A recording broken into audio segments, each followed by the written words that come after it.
গোপনে পাপ করলে কিংবা গোপনে জেনা করলে এই দুনিয়াতেই আপনার উপর 4টি বিপদ আসবেই কি আসবে। অর্থাৎ এই 4টি বিপদের সম্মুখীন না হয়ে আল্লাহ তাআলা আপনাকে মৃত্যু দান করবেন না। মনে রাখবেন, যারা গোপনে পাপ করেন, গোপনে জেনা করেন, রাত্রিবেলা দরজা নক করে আপনি করে ফেলছেন, আপনি ভাবছেন দুনিয়াতে কেউ দেখে না, কিন্তু আপনিও জানি আমিও জানি যে দুনিয়াতে কেউ না দেখলেও আল্লাহ তাআলা কিন্তু অবশ্যই দেখেন। এজন্য যারা গোপনে জেনা করেছেন, গোপনে পাপ করেছেন, গোপনে অশ্লীল মন্দ কাজে জড়িত ছিলেন, মনে রাখবেন প্রথম যে শাস্তিটা আল্লাহ তাআলা আপনাকে দিবেন সেটা হচ্ছে এই দুনিয়াতে আপনাকে সবচাইতে গরিব আল্লাহ তাআলা বানিয়ে দিবেন।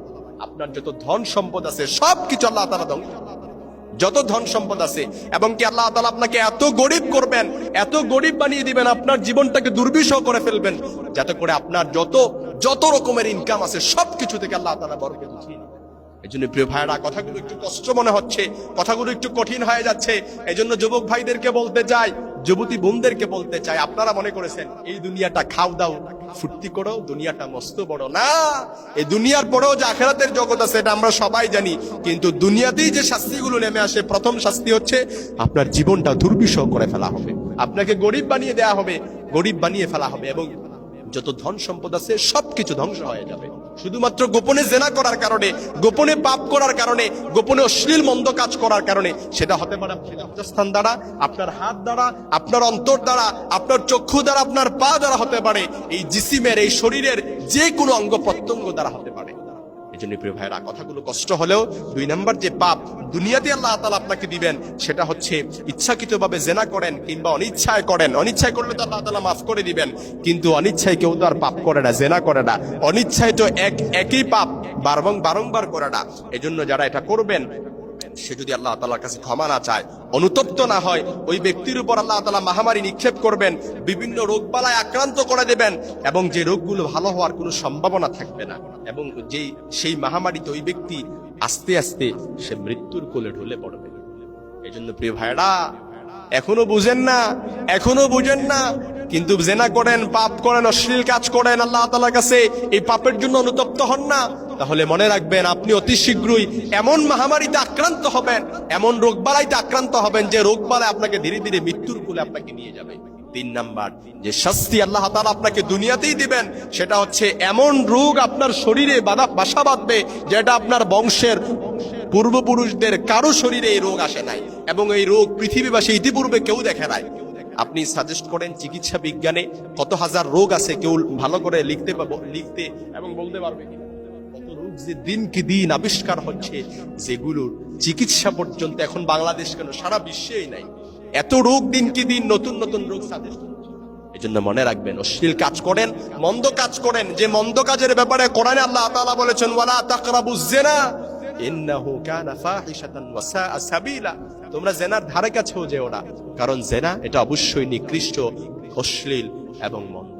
যেখানে আল্লাহ তাআলা নিষেধ করেছেন এবং বলেছেন আয-যানিয়াতু ওয়াজ-যানি ফাজলিদু কুল্লা ওয়াহিদিন মিনহুমা মিআতা জালদা, যদি যারা জেনা করে অবিবাহিত হলে 100 বেত্রাঘাত দাও, আর যদি বিবাহিত হয় তাহলে কোমর সমান মাটিতে পুঁতে, তাহলে পাথর নিক্ষেপ করতে করতে তাকে হত্যা করো।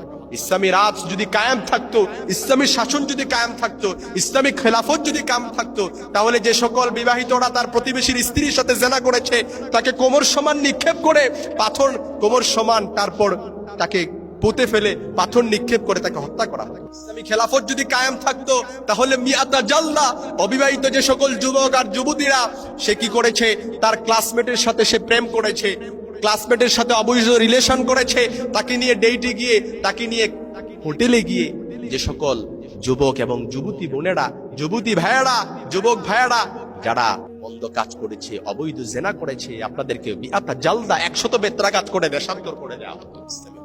কায়েম নাই, কিন্তু মনে রাখবেন আল্লাহর ধরা কিন্তু এটা কিন্তু কায়েম আছে। এই জন্য 4 নাম্বার যে শাস্তি আপনাকে দেয়া হবে, 4 নাম্বার যে শাস্তি দেয়া হবে সেটা হচ্ছে এই দুনিয়াতে আপনাকে, অর্থাৎ আপনার অন্তর থেকে শান্তি যেটা আছে সেটা আল্লাহ তাআলা কেড়ে দিবেন। শান্তি বলতে কোনো কিছু আপনার জীবনে থাকবে না, সারা দুনিয়াটাই আপনার জন্য অশান্তি হয়ে যাবে। আপনার কাছে মনে হবে যদি আপনি আমি মরে যেতে পারতাম তাহলে মনে সবকিছু ভালো হতো, এটা আপনার কাছে মনে হবে, অর্থাৎ দুনিয়াটাই আপনার কাছে বোরিং ফিল মনে হবে। এই জন্য প্রিয় ভাই, প্রিয় বোন, এখনো বুঝেন না, তবে বুঝবেন, যখন আল্লাহ ধরবেন তখন বুঝবেন। এই জন্য দেখবেন অনেক, আল্লাহ না করুক আমি বলি, শুধুমাত্র বোঝানোর জন্য বলছি, অনেক দেখবেন যে অনেক যুবক কিংবা যুবতী বোনেরা এখন দেখবেন অনেকে অসুস্থ হয়, বিছানায় কাতরায়, হসপিটালের বেডে কাতরায়। আহা, আমি জানি না, আল্লাহ তাআলা ভালো জানেন, আল্লাহ তাআলা মালুম, কিন্তু আল্লাহ তাআলার রাসূলের হাদিস এবং আল্লাহ তাআলার কোরআন এটা অসত্য হতে পারে না। যেখানে আল্লাহ তাআলা বলেছেন, রাসূল বলেছেন, যারা জেনা করে, যারা গোপনে পাপ করে, গোপনে অশ্লীল মন্দ কাজে জড়িত হয়, রাত্রিবেলা দরজা নক করে ফেলছেন। আপনি ভাবছেন কেউ দেখে না, কেউ দেখে না, কিন্তু একজন তো দেখে। এটা আমিও জানি, আপনিও জানেন যে একজন যে দেখে। এই জন্য করে ফেলছেন, পাপ করে ফেলছেন, কিন্তু অনুতপ্ত হন নাই, ক্ষমা চান নাই আল্লাহ তাআলার কাছে। এই শাস্তিগুলো পাওয়ার জন্য আপনি রেডি থাকেন। কারণ জেনা এটা দুনিয়াতে যে পাপ রয়েছে, এই পাপগুলোর চাইতে সব পাপগুলোর মধ্যে সবচাইতে নিকৃষ্ট পাপ হচ্ছে জেনা। প্রতিবেশীর স্ত্রীর সাথে জেনা, আপনার ক্লাসমেটের, আপনার সমবয়সীর সাথে জেনা করা, এটা সবচাইতে বেশি অপরাধ। কিন্তু আফসোস হলেও সত্য, এই পশ্চিমারা আমাদের কাছে এটা এমন ভাবে সহজ করে ফেলতেছে, পশ্চিমারা আমাদের কাছে এটা এমন ভাবে স্বাভাবিক করে ফেলছে, যার কারণে এই পাপগুলোকে আমরা এখন পাপ মনে হয় না, এটা আমাদের কাছে এখন আধুনিকতা মনে হয়, এটা আমাদের কাছে এখন আধুনিকতা মনে হয়।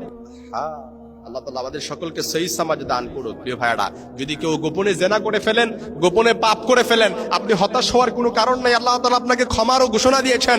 আল্লাহ তাআলা কোরআনে করে বলেছেন, গাফিরিজ যামবি ওয়া কাবিলিত তাওব। বান্দার সিফাত, বান্দার আদত হচ্ছে, বান্দার নেচার হচ্ছে বান্দা গুনাহ করবে, আর আল্লাহর সিফাত, আল্লাহর আদত হচ্ছে আল্লাহ তাআলা ক্ষমা করে দিবেন। পাপ করছেন, আল্লাহ তাআলার কাছে মাফ চান, আল্লাহ ক্ষমা করে দিবেন। গোপনে জেনা করছেন, আল্লাহ তাআলার কাছে মাফ চান, আল্লাহ তাআলা ক্ষমা করে দিবেন। কারণ আল্লাহ তাআলা, আপনি ক্লান্ত হয়ে যেতে পারেন, কিন্তু আল্লাহ তাআলার রহমত ক্লান্ত হয় না। আমি কোথাও হয়তো মাহফিলে গিয়েছিলাম, আমি মসজিদের দেয়ালে দেখলাম, যদি গুনাহ করতে করতে ক্লান্ত হয়ে যাও, তাহলে আল্লাহর মসজিদে চলে আসো, কারণ আল্লাহর রহমত কখনো ক্লান্ত হয় না। সুবহানাল্লাহ বলবেন না? আল্লাহর রহমত কখনো ক্লান্ত হয় না। এজন্য আপনি অপরাধ করতে করতে যদি ক্লান্ত হয়ে যান, জেনা করতে করতে যদি আপনি ক্লান্ত হয়ে যান, আপনি যদি অশ্লীল কাজ করতে করতে ক্লান্ত হয়ে যান, পাপ করতে করতে ক্লান্ত হয়ে যান, সিজদায় লুটিয়ে পড়েন, আল্লাহর রহমতের ধারস্থ হন, আল্লাহর রহমত কখনো ক্লান্ত হয়।